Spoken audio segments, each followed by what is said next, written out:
Hello friends, मेरे channel में आपका स्वागत है। गाइस, आज के रीडिंग का टॉपिक है कि आपके पर्सन अभी इस वक्त आपके बारे में क्या सोच रहे हैं, उनकी करंट फीलिंग्स आपके लिए क्या है। ये कलेक्टिव रीडिंग है, सभी ज़ोडिएक साइन के लिए है। मेष से लेकर मीन तक, एरी से लेकर पाइसेस तक है। लेडीज, जेंट्स, मैरिड, अनमैरिड से कोई भी देख सकता है। ये टाइमलेस भी है, यानी जब भी आप इस रीडिंग तक पहुँचेगी आपके साथ तभी मैच करेगी, चाहे आप कितने भी दिन महीने के साथ साल के बाद पहुँचे।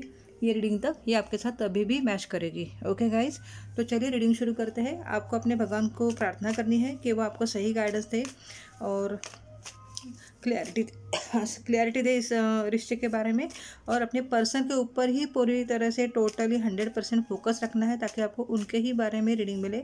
किसी फ्रेंड के बारे में समझो या किसी फैमिली मेम्बर के बारे में, ऐसा एग्जाम्पल बता रही हूँ, किसी के भी बारे में नहीं सोचना है, नहीं तो आपको उनके बारे में रीडिंग आ जाएगी। ओके, कहीं बाहर कोई म्यूज़िक बजा रहा है, बहुत देर से मैं रुकी हूँ रीडिंग के लिए, लेकिन आवाज़ रुक नहीं रही है। उसे थोड़ा इग्नोर कीजिए, जो मैं बता रही उसके ऊपर ही ध्यान दीजिए। Sorry for ignorance. 4 of cups,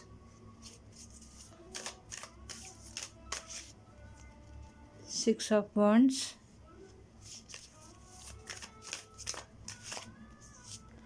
night of swords,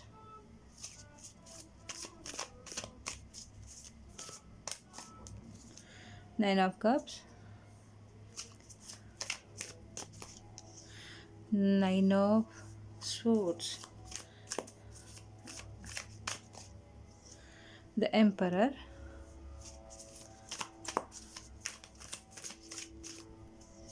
3 of swords. Cards मैं अरेंज कर लूँगी, फिर आपको दिखेंगे। 10 ऑफ सोर्ड्स, सोर्ड्स की एनर्जी ज़्यादा है, बहुत कुछ ज़्यादा सोच रहे हैं। 5 of wands, queen of wands, 5 of cups, 7 of wands. Bottom deck से कार्ड से एस ऑफ वॉन्ड्स। बहुत ही पैशनेटली सोच रहे हैं आपके बारे में, बहुत ही मतलब किसी भी हालत में आप तक पहुंच रही है उनको, लेकिन फिर भी आपको वेटिंग मोड पे रखा है उन्होंने। आपको आने भी नहीं दे रहे, खुद भी नहीं आ रहे, लेकिन आना तो चाहते हैं। गुस्से से आग बबूला हो रहे, समझिए कि क्योंकि आप एक ऐसे स्ट्रॉन्ग अट्रैक्टिव पर्सन हो कि जो कंप्लीट, जिसे बोला जाए कंप्लीट पर्सन, जिसमें कुछ भी कमियाँ उनको दिखती नहीं है। ब्यूटीफुल भी हो, हैंडसम भी हो, जैसे कि लेडीज़ जेंट्स वाइज देखो आप ऐसे पर्सन हो, और सबका सपना रहता है कि मेरे लाइफ में एक ऐसा ऐसा लवर होना चाहिए, उसमें आप पूरी तरह से फिट बैठते हो। इसे मैंने किस तरह से जाने दिया मेरे लाइफ से, इसे किसी भी हालत में मुझे पाके ही रहना है। ये देखो, ये कार्ड का मतलब यही है, फिर से शुरुआत चाहते ही है, चाहते ही मतलब नहीं, चाहते ही है, ऐसा है, ये कार्ड से दिख रहा है। ओके, अभी मैं कार्ड पहले अरेंज कर लूँ, ठीक है गाइस।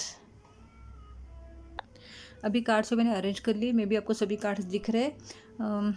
कैमरा थोड़ा नीचे कर लो, अभी दिख रहे होंगे आपको ज़रूर। ओके, क्योंकि कैमरे में तो दिख रहे हैं। इसमें राशियाँ जो नहीं है वो कम है, जैसे कि टॉरस, वर्गो, कैप्रिकॉन नहीं है, बाकी सब राशियाँ है। ये शॉर्टकट में इसलिए बता रहे ताकि आपका टाइम बचे, यानी कि वृषभ, कन्या और मकर राशि इसमें है, बाकी राशियाँ सब है। और उसमें से भी जेमिनी, लिब्रा, एक्वेरियस यानी मिथुन, तुला, कुंभ राशि ज़्यादा प्रोमिनेंट है। सबसे ज़्यादा राशियों में जो राशियाँ है उसमें से वो प्रोमिनेंट है। ओके, अभी देखते हैं कि आपके पर्सन थोड़े मुझे अपनी ही बात मनवाने वाले इंसान लगते हैं। किसी भी हालत में बस मेरी ही सुनो, चाहे उसके लिए उनको कितना भी झगड़ा करना पड़े, लेकिन बस मेरी ही सुनना चाहिए, इस तरह के इंसान है। और प्यार से भी समझाते हैं, फैमिली पर्सन है, ऐसा नहीं कि ख़राब है, लेकिन एक इंसान जो रहता है कि सबको अपना ही, जो मेरी ही सुनो बस, इस तरह का रहता है। वैसे आपके पर्सन का एटीट्यूड दिखता है। प्यार से समझाएंगे, अगर नहीं मानेंगे तो झगड़ा करके, लेकिन जो मेरी बात है तो वही होना चाहिए, इस तरह के पर्सन है आपके। आपके पर्सन एक ऐसे मौके की तलाश में है कि बस आपसे रूबरू हो जाए, कुछ बात करने को मिल जाए बस, और आपको प्यार से समझाए, ज़रूरत पड़े तो झगड़ा करना पड़े, जैसे मैंने अभी इसमें बताया, ये कार्ड से भी वही दिख रहा है। अगर हो सके तो झगड़ा भी करेंगे, लेकिन किसी भी हालत में आपके दिल में उनको उतरना ही है, अपना जो प्यार है आपको दिखाना ही है, उसको आपके दिल में उतार के रहना उनको, तभी वो जाके शांति मानेंगे। ऐसा भी उनकी सोच है। और ये समझाएंगे कि अगर आप नहीं मानेंगे, जो हो गया, जो बीत गया, उसे भूलना नहीं चाहेंगे, तो वो आपकी लाइफ में फिर से कभी नहीं लौटेंगे। ऐसे वो अभी सोच रहे कि आपको बताएंगे। मुझे तो लगता है इमोशनल ब्लैकमेल भी आपको करते हैं वो, ऐसे आपके पर्सन है। इमोशनली आपको, क्योंकि उनको पता है आप बहुत प्यार करने वाले हो, एकदम स्ट्रेट फॉरवर्ड नहीं बोलूँगी कि एकदम सीधे साधे इंसान हो, जिनको कुछ पॉलिटिक्स पता ही नहीं है आपको। तो उनको पता है कि आपको एक प्यार से समझेंगे तो भी आप मान जाते हो, लेकिन वो नहीं मानेंगे, थोड़ा झगड़ा करके, थोड़ा इमोशनल ब्लैकमेल करके, रो धो के, कुछ भी करके, लेकिन मेरी ही बात मानो। इस तरह के आपके पर्सन है जो कि अभी भी वो वही सोच रहे हैं कि मैं इस तरह से समझाऊंगा तुम्हें, लेकिन उनका समझाने का जो उन्होंने जो थिंकिंग है वो सही लगता है, क्योंकि वो सोच रहे हैं कि वो आपको बताएंगे भी कि जितना हम दूर रहेंगे, अभी सेपरेशन तो है, और जितना कभी कभी दूरियां प्यार और बढ़ाती है, लेकिन गुस्से में, झगड़े में जो सेपरेशन, जो ब्रेकअप है, उसमें अगर दूर रहेंगे तो प्यार कम हो जाता है, ऐसा उनकी थिंकिंग है। वो आपको बताना भी वही चाहेंगे। अगर वही पुराने झगड़े, नाराज़ी में रहेंगे तो समझो कि आगे सब खत्म है, फिर ये रिश्ता आगे बढ़ ही नहीं पाएगा। साथ में रहेंगे और फिर भी वही पुरानी बातें दिल में रखेंगे, दिमाग में रखेंगे, और उसी को बार बार बोलते भी रहेंगे। बोलने में तो आ जाएगा गुस्से में, क्योंकि झगड़ा होने ही वाला है। तो फिर वो सोचते कि अगर ऐसा हो जाएगा फिर ख़त्म है। वो सोच रहे हैं ये समझाने से आप फिर से उनसे पहले जैसा प्यार करेंगे, क्योंकि आप उनसे प्यार करते हो, वो ऐसा मानते हैं, और मेरे भी आप करते भी हो, इसलिए आप ये रीडिंग देखने के लिए आए हो। और वो चाहते हैं कि अगर इस तरह से प्यार है तो दोनों साथ में आके ये रिश्ते को सॉल्व करेंगे, रिश्ता फिर से स्टेबल करेंगे तो ज़्यादा अच्छा रहेगा। आपका बार पहले जैसा मिले, यानी कि इस तरह से, तो पहले जैसा प्यार, तो पहले जैसे ही मन की शांति मिलेगी, एक कंटेंट जैसा रहता है, सेटिस्फेक्शन जो रहता है, सुकून रहता है, वो फिर से मुझे मिल जाएगा। लेकिन एक कैसे होगा, क्योंकि बात तो दूर, आप दोनों तो एक दूसरे की तरफ देखते भी नहीं हो, आँख से आँख भी नहीं मिलाते हो। अगर सामने से भी आ गए सामने, तो मुंह दूसरी तरफ करके चले जाते हो।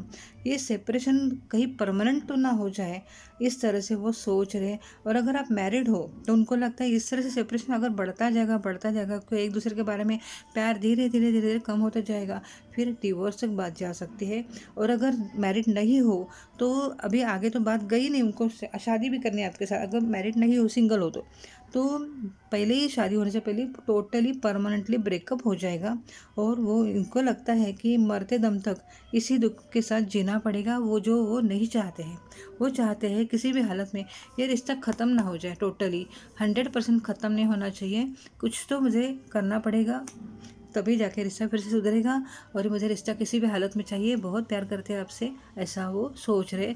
टोटली वो आपको इस तरह से और ख़ुद को भी इस दुख में देखना नहीं चाहते हैं। ओके, एंजल से देखते हैं एंजल क्या बताते हैं इस रिश्ते के बारे में। ठीक है,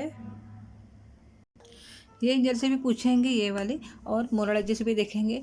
2 डेक से करेंगे तो थोड़ा कन्फर्मेशन ज़्यादा पक्का हो जाएगा कि रिश्ते में आगे क्या होने वाला है, या तो आपको क्या करना है। आप भी एंजल से पूछे अगर आपको कुछ सवाल होंगे तो। ट्रस्ट बोला है आपको, यानी कि अगर आपको ट्रस्ट नहीं हो रहा है कि सही में इंसान अच्छे से मुझे रखेगा कि नहीं, और फिर से मुझे वही प्यार मिलेगा कि नहीं, ये रिश्ता फिर से स्टेबल होगा कि नहीं, तो आपको भरोसा करने के लिए बोला है। जो यूनिवर्स है वो उनने आपके लिए कुछ गिफ्ट रखा है, समझो कि जो अभी अनफोल्ड हो जाएगा, यानी कि आपका रिश्ता फिर से ठीक हो जाएगा, ऐसे एंजल का कहना है।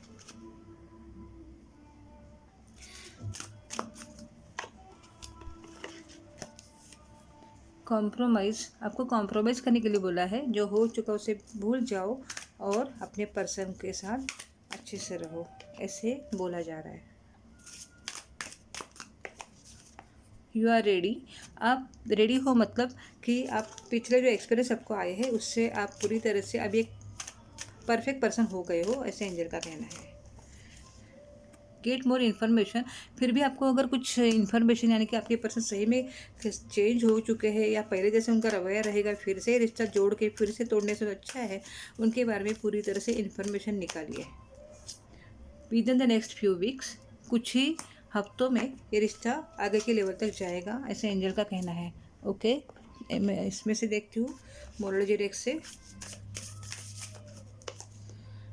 बिलीव इन द इम्पॉसिबल, जैसे इसमें भी बोला है कि आपको ट्रस्ट करना है कि आपका ये रिश्ता ठीक हो जाएगा। ओके, इम्पॉसिबल से पॉसिबल हो सकता है। यू आर गुड इनफ, आप एकदम सही हो। पिछले जो एक्सपीरियंस आपको आए हैं आपके पर्सन के साथ या तो दुनिया के साथ, उसमें से आप एक परफेक्ट पर्सन हो चुके हो, आप में कोई कमी नहीं है। Don't let pride get in your way, यानी कि अगर आपको ऐसा लग रहा है कि अभी मेरे पर्सन जो है आपके, वो आपके पास फिर से वापस आना चाहते हैं, थोड़े झुक गए हैं, तो थोड़ा खुद में जो आपके जो प्राइड आ जाएगा, बोलते जिसको घमंड बोलेंगे, घमंड नहीं बोलना चाहिए, उसके मुझे दूसरा वर्ड याद नहीं आ रहा है, लेकिन ऐसे आपको नहीं सोचना है, उनके पैर को भी समझना है। एडजस्टमेंट्स आर रिक्वायर्ड, आपको कॉम्प्रोमाइज़ करनी, इसमें भी बोला है वैसे इसमें भी बोला है कि आपको कॉम्प्रोमाइज़ करना है, एडजस्टमेंट्स आप बहुत ही अच्छे से करो, अपने पर्सन को समझ लो और रिश्ता आगे बढ़ाने की कोशिश करो, स्टेबल बनाने की कोशिश करो, ऐसे एंजल का भी कहना है। ओके गाइज, तो ये थी रीडिंग, आपको कैसे कमेंट में ज़रूर बताना, अच्छी लगी तो लाइक करना, चैनल को सब्सक्राइब करना, और अगर किया है तो थैंक यू वेरी मच, और आपके रिश्ते के लिए all the best guys, bye, take care.